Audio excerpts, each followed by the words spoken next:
Thank you so much, Ms Davies. So now we turn over to the opposition. And opening the case tonight for the opposition is Tim Hollingsworth OBE. Mr Hollingsworth is the Chief Executive of Sport England, the government agency responsible for growing and developing grassroots and community sport and getting more people active across England. He was also previously the Chief Executive at the British Paralympic Association, the National Paralympic Committee for the United Kingdom, also serving as Secretary General for Paralympics Great Britain at 4 Paralympic Games, including London 2012. During his tenure, Paralympic GB achieved record medal hauls at both the Rio 2016 Summer Olympics and the Pyeongchang 2018 Winter Paralympic Games. Mr Hollingsworth, you have the floor.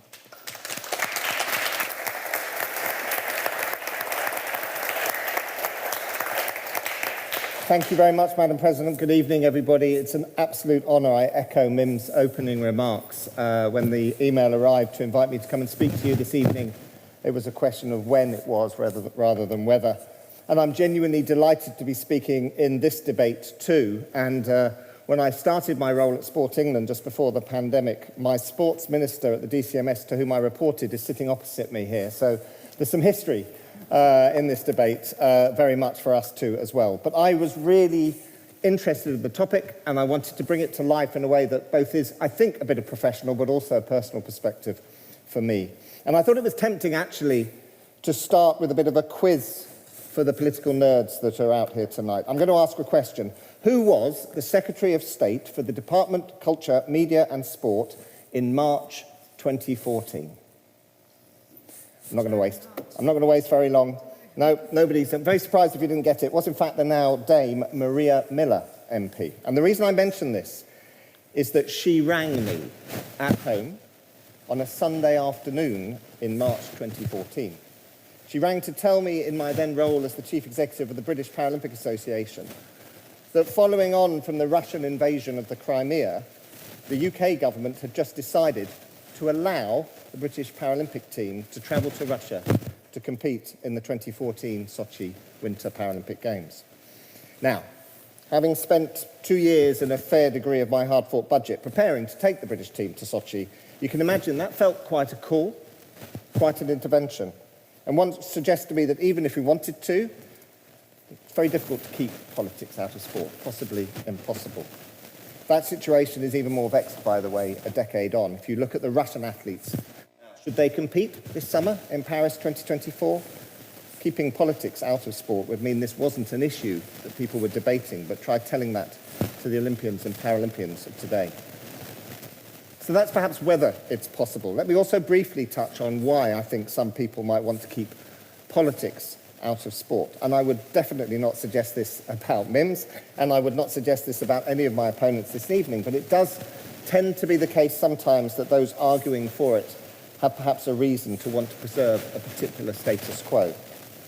Those in motor racing, for example, who so oppose Lewis Hamilton calling out the racism in the pit lane. FIFA banning protests from players or fans at the 2022 World Cup in Qatar. Donald Trump suggesting that LeBron James, rather than campaign in favour of Hillary Clinton in 2016, should shut up and dribble. Incidentally, regarding that FIFA ban, whilst the FIFA president, Gianni Infantino, trumpeted some platitudes in his speech on the eve of the tournament, our own sports minister, Stuart Andrew, made a genuinely important intervention. He opted to wear a One Love armband when he attended the competition, despite that being banned by FIFA from the players' point of view. That, I thought, was politics in sport, and a politician standing up to be counted for what he believed in, and I admired him greatly for that. But given all this, I hope it's easy to see perhaps where and why the argument might fall down. Politics is inescapably part of sport, and sport politics. But it's not really why I wanted to come tonight and argue passionately against this motion. I'm proud to oppose it because I believe sport ultimately is a powerful force for good in our society, and we should want politics to be central to it and in it. The politics of positive advocacy and positive change. That's where Sport England, the organisation I lead now, can come in. How our investment into and support for getting a nation playing sport and being more physically active brings with it such positive social change. A quarter of adults and more than half our children are currently classified as inactive against the Chief Medical Officer's definition. That means they do less than an hour a day in the case of our young people, and less than just 30 minutes a week in the case of the adults. Think of this and its impact on our society. Then think of the benefits to their physical and mental health, their sense of belonging and personal achievement that would flow from increasing the activity levels of those least engaged now.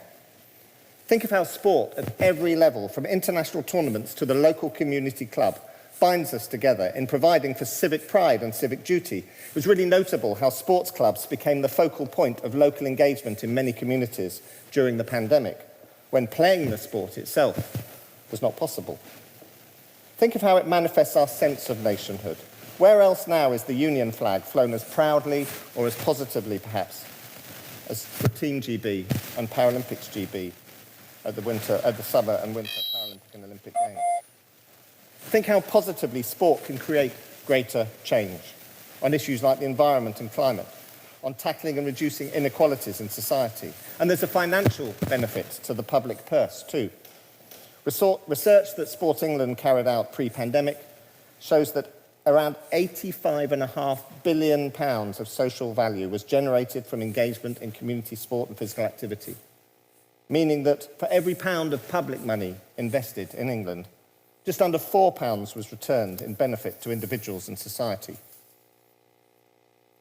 That same research showed that participation can reduce the risk of coronary heart disease and stroke in adults by 35%, of dementia by 30%, of type 2 diabetes by 40%. And these figures, by the way, will be updated later this year, and I think they'll show post-COVID that the numbers are higher still. Real, tangible benefits to our society that extend well beyond the traditional parameters of sport. These are all, in my view, positive political acts. I think the government today actually recognises this with its own Get Active strategy, which ambitiously targets increased sporting activity levels by the end of the decade.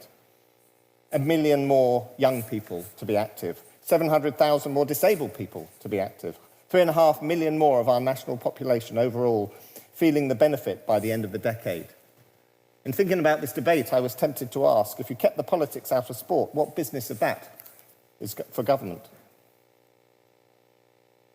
Sport has the power to change the world. It has the power to inspire. It has the power to unite people in a way that little else does. It speaks to youth in a language they understand. Sport can create hope where once there was only despair. That is a quote from the great Nelson Mandela of a decade ago, many decades ago. It still rings true tonight, I think, as perhaps the best rebuttal of all against the motion that's proposed. Politics in sport can lead to change, to the challenge to the status quo, bringing our communities together, crossing divides, challenging stereotypes. Sport is a crucial element of society. That makes politics, I think, an inevitable part of sport. I believe we should all proudly and loudly celebrate this, and that is why I was delighted to be asked to make the motion tonight. Thank you.